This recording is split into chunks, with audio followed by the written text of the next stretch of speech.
This week I wrapped up a major emotional burden. This quilt goes all the way back to May, 6 months ago, as a pattern test for Emma over at Dream It Quilted.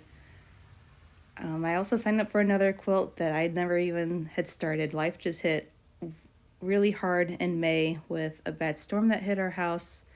A tree had fallen in our lawn, a big 75-foot oak. The power was out for 3 days. My sewing room flooded.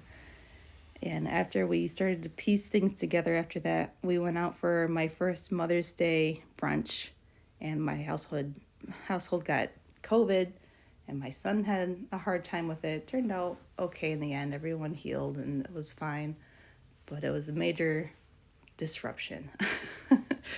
So I missed my deadline for this quilt that month, and I just felt horrible. It's the first deadline I've missed in pattern testing, and it just destroyed me to have to tell Emma that. And then other projects came up, and this just kept getting pushed, along with all the problems that I had with it. I had my border fabric got inverted on the quilt. I had to rip out long seams for that and get it straightened up.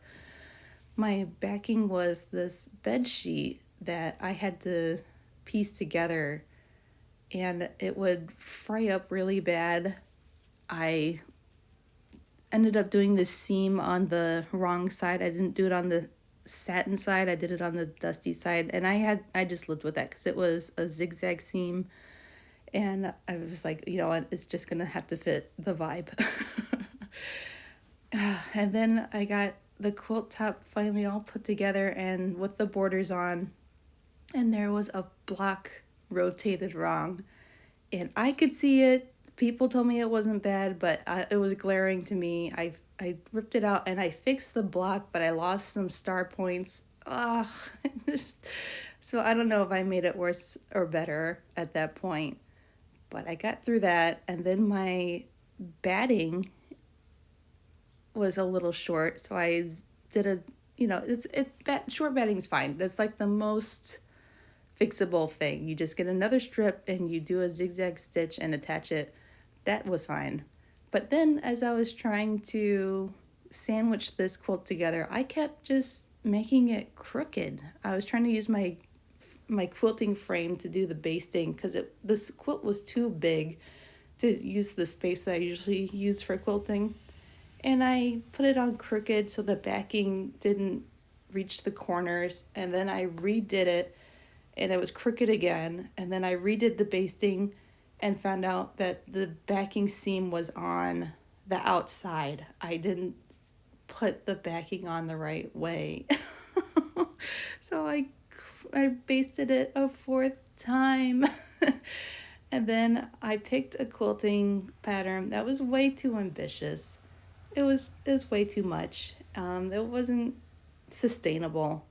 So then I just, after another month, I started blasting through straight line quilting. I didn't even pick out the existing free motion. I just straight line quilted over it and figured that would be a cool accent feature of the quilt.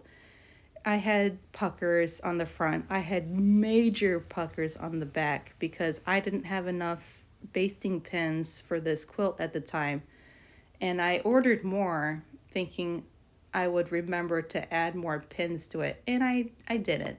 I didn't remember to add the additional pins, and I ended up getting this puckering on the back, which I'm not dealing with at the time. There's still some parts of the quilt that need more quilting because for this batting you need 4 inches of quilting to keep it in place. So there's still little sections, but it's done. The binding is on.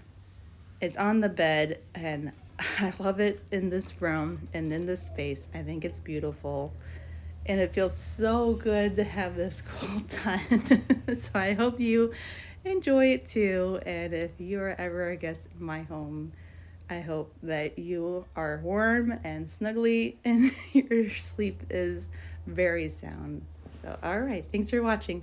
Love you guys.